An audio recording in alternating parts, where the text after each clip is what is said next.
I be doing in 5 years?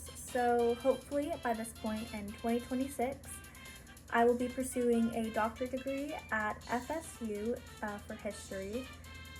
They would be paying for my tuition, and I would also be receiving a $15,000 assistantship stipend. And by this point, I believe my sister would also be attending Florida State University for their medical school.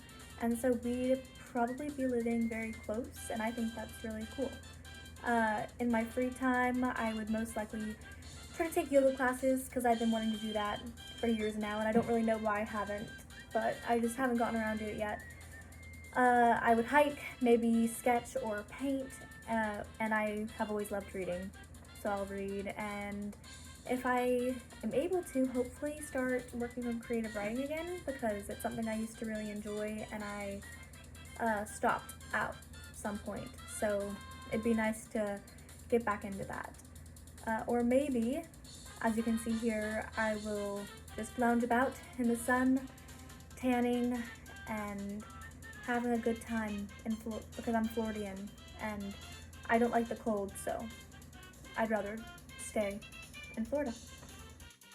I decided to focus primarily on the graduate school path for FSU, since that's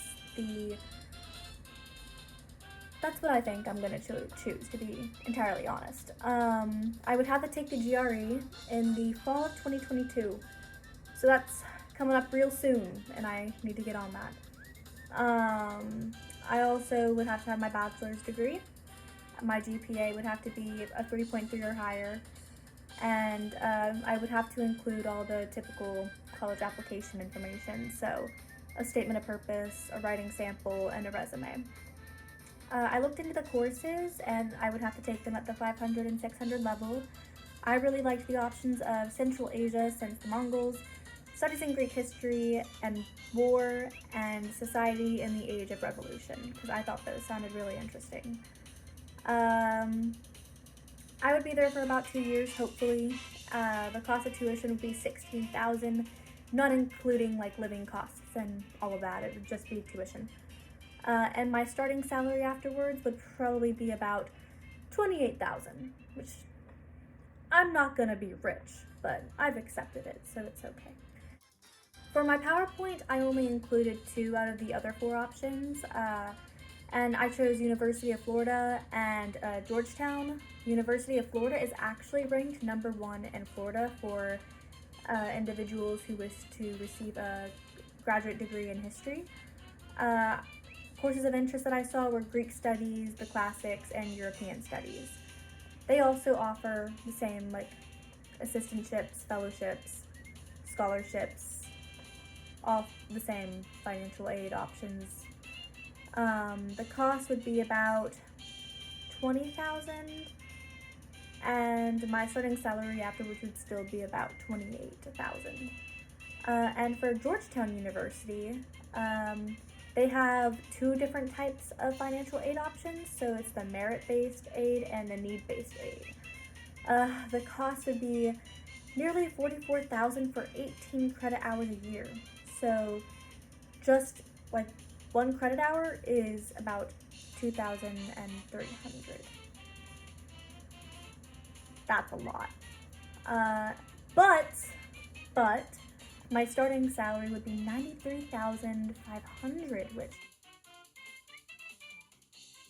the 5 industry occupations that I included were becoming a certified archivist, an educator, so a teacher. I'm still thinking about that one. I've spent my whole life not wanting to do that, but recently I've been considering it, so who knows? Possibly a museum curator or a cultural heritage preservationist. There's also a reporter or a journalist, which I kind of like that option. And I'm thinking that maybe I should get involved with the Hatter Network magazine or the radio, because I don't know, I think that sounds fun.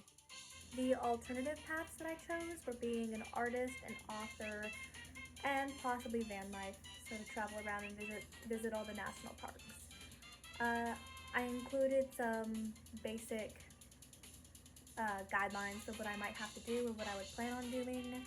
And also, this is the reaction of my whole entire family and any of my friends if I told them that I were going to pursue these rather than graduate school.